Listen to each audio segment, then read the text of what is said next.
60 वर्ष से अधिक उम्र के भारतीय पुरुष ध्यान दें। हमारी रोजमर्रा की थाली में एक ऐसी सब्जी हमेशा रहती है, चाहे वह करी हो, उपवास का भोजन हो या पारिवारिक दावत। सबको लगता है कि यह स्वास्थ्यवर्धक है, लेकिन सच्चाई यह है कि यह चुपचाप प्रोस्टेट को बड़ा कर रही है, बार बार रात में पेशाब की समस्या, अनिद्रा और यहाँ तक कि कैंसर का रास्ता खोल रही है।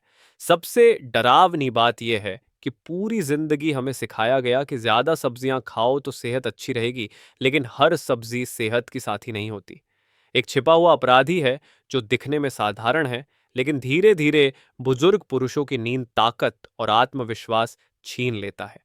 मैं पुरुष रोग विशेषज्ञ हूं, 30 से अधिक वर्षों से हजारों बुजुर्ग मरीजों का इलाज कर रहा हूं, इसलिए मैं अच्छी तरह जानता हूं कि बार बार उठकर पेशाब करना, थकान और निराशा कितनी पीड़ा देती है। एलोपैथिक दवाएं चक्कर ला सकती हैं, सर्जरी महंगी और जोखिम भरी होती है और अक्सर समस्या की जड़ तक नहीं पहुंचती। यही कारण है कि आज मैं आपको एक और तरीका बताऊंगा, सरल और सीधा, आपकी रोजमर्रा की थाली से शुरू होने वाला। मैं आपको उलटी गिनती के रूप में ले चलूंगा, सबसे अच्छे खाद्य पदार्थों से लेकर उस अपराधी नंबर 8 तक जो आपकी स्थिति को और बिगाड़ रहा है। अंत तक जरूर देखें, क्योंकि जवाब आपको सचमुच हैरान कर देगा। वह छिपा हुआ दुश्मन कहीं बाहर नहीं, बल्कि हर भारतीय घर की रसोई में ही छिपा है। संख्या 5, हरी पत्तेदार सब्जियां 5वें स्थान पर आती हैं। हरी पत्तेदार सब्जियां जैसे पालक, पलक, केल, अरुगुला और अन्य मौसमी हरी सब्जियां जो भारत के हर बाजार में आसानी से मिल जाती हैं। ये प्रोस्टेट के लिए प्राकृतिक ढाल हैं, क्योंकि इनमें प्रचुर मात्रा में विटामिन ए, सी, के और शक्तिशाली एंटीऑक्सीडेंट पाए जाते हैं। ये शरीर में छिपी सूजन को कम करते हैं, प्रोस्टेट पर दबाव घटाते हैं और रक्त शर्करा को संतुलित रखते हैं, क्योंकि लगातार रक्त शर्करा का उतार चढ़ाव प्रोस्टेट की वृद्धि को और गंभीर बना देता है। उपयोग का तरीका बहुत सरल है। प्रतिदिन लगभग 100 से 150 ग्राम पकी हुई हरी सब्जियां, यानी एक कटोरे भर खानी चाहिए। चाहे तो पालक का सूप बना सकते हैं, सरसों के तेल और लहसुन के साथ हल्की भुनाई कर सकते हैं, या दाल में डालकर पका सकते हैं। बुजुर्गों को बहुत ज्यादा तेल या मसाले से बनी सब्जी से बचना चाहिए, क्योंकि पचाने में कठिनाई हो सकती है। एक छोटा सा उपाय यह है कि पकाने के बाद उसमें कुछ बूंदें नींबू की डाल दें, इससे लोहे का अवशोषण बढ़ जाता है। हफ्ते में 5-6 दिन नियमित रूप से खाने से कुछ ही हफ्तों में नींद गहरी होने लगती है और रात में बार बार उठकर पेशाब करने की समस्या घट जाती है।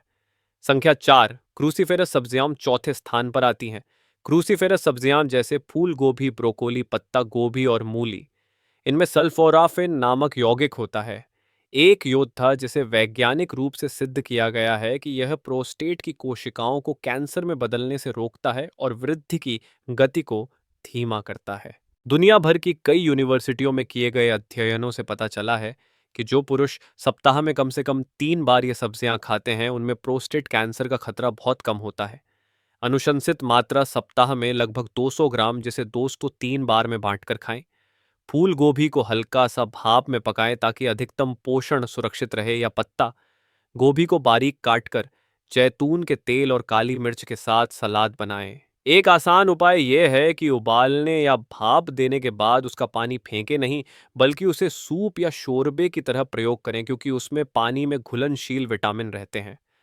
बुजुर्गों को अच्छी तरह चबाकर खाना चाहिए ताकि गैस की समस्या न हो, और यदि पेट की तकलीफ हो तो कच्चा खाने की बजाय पका कर खाएं।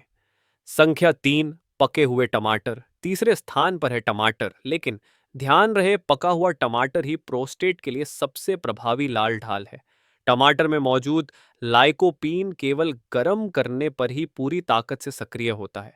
इसलिए टमाटर का सूप, चपाती के साथ टमाटर की चटनी या टमाटर को दाल और सब्जियों के साथ पकाना बेहतरीन विकल्प है।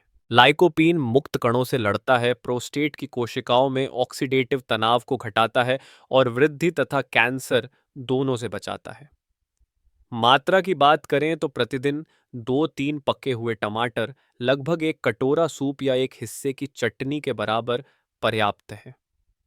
कच्चे या अधपके टमाटर अधिक मात्रा में न खाएं, क्योंकि यह पेट के लिए भारी हो सकता है। एक खास उपाय है, टमाटर को जैतून के तेल या सरसों के तेल में पकाएं, इससे शरीर लाइकोपीन को दुगुनी क्षमता से अवशोषित करता है। कई मरीजों ने बताया कि जब उन्होंने रात के खाने में टमाटर का सूप शामिल किया तो उनकी नींद गहरी हुई और पेशाब के लिए बार बार उठना कम हो गया। यदि आप अभी भी देख रहे हैं तो कमेंट में 8 लिखें ताकि मुझे पता चले कि आप मेरे साथ जुड़े हुए हैं। संख्या 2, बेरी फल दूसरे स्थान पर आते हैं बेरी फल। स्ट्रॉबेरी, ब्लूबेरी, रास्पबेरी और अनार पोमेग्रेनेट जो भारत में बहुत परिचित हैं। इनमें प्रचुर मात्रा में एंथोसाइनिन और पॉलीफेनोल होते हैं। लाल, नीले, बैंगनी रंग के ये प्राकृतिक रंग द्रव्य वास्तव में प्राकृतिक सूजनरोधी दवा है।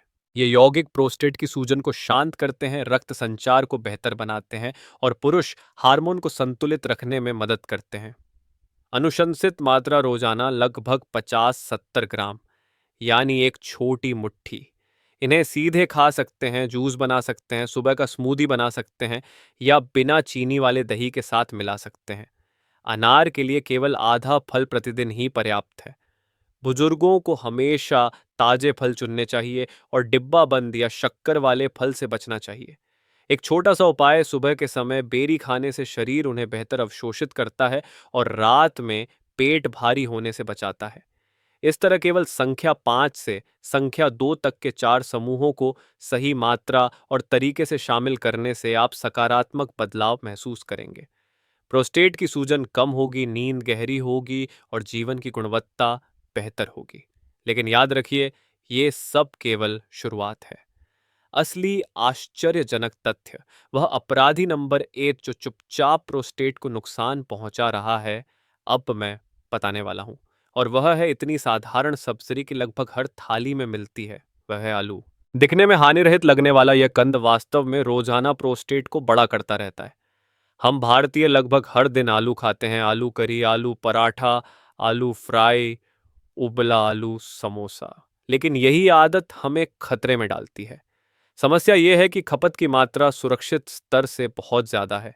60 वर्ष से ऊपर के पुरुषों के लिए अगर रोजाना 200 ग्राम लगभग 1-2 मध्यम आकार के आलू लंबे समय तक खाए जाएं तो प्रोस्टेट बढ़ने का खतरा बहुत अधिक है।